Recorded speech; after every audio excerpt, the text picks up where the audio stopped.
Hey everyone, welcome back to the channel. Today, we're diving into something that could seriously impact all of us: how a future U.S. president would respond to an economic recession.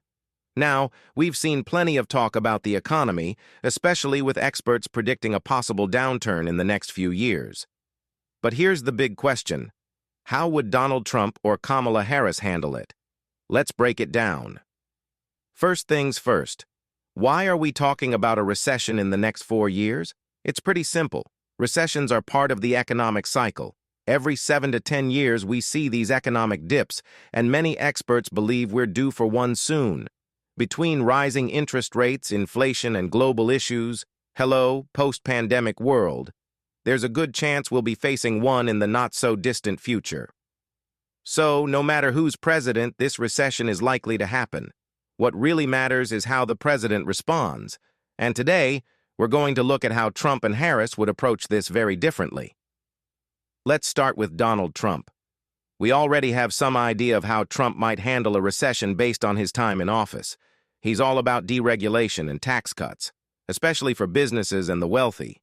And if another recession hits, we can expect more of the same. Trump's philosophy is that cutting taxes for corporations will encourage investment and job creation, which he believes will drive economic growth. In a recession, he'd likely push for even more tax cuts and remove more regulations, especially in industries like manufacturing and energy. But there's more to it. Trump is also a big fan of protectionist trade policies like tariffs. Remember the trade war with China? He'd likely ramp that up again to protect U.S. industries from foreign competition. The downside? While this might help certain industries in the short term, it could also lead to higher prices for consumers and more tension with global trading partners. Now, let's switch gears and talk about Kamala Harris. Her economic approach is very different. Harris's policies are centered on equity and long-term growth. She believes that reducing inequality and investing in social programs are the key to a strong, sustainable recovery. So, what would she do during a recession? First off, instead of cutting taxes for corporations, Harris would likely raise taxes on the wealthy and large businesses. Why? To fund public services like healthcare, education, and infrastructure, which she sees as key drivers of economic recovery. She'd also focus on long-term investments in areas like green energy and affordable housing, projects that can create jobs and modernize the economy. Harris is all about creating an economy that works for everyone, especially workers. That could mean raising the minimum wage and increasing worker protections during tough times. But there's a trade-off here too. Her plan would likely increase government spending, which could raise concerns about national debt. Still, Harris believes the long-term benefits, like a more equal and sustainable economy, outweigh the short-term costs. Okay, now let's talk about leadership style. This plays a huge role in how a president handles a crisis. Trump has a very direct populist approach. He communicates in a way that resonates with his base, and he's not afraid to make bold moves, like slashing regulations or imposing tariffs. But that confrontational style can also increase political tension. During a recession, this could make it harder to build consensus around solutions.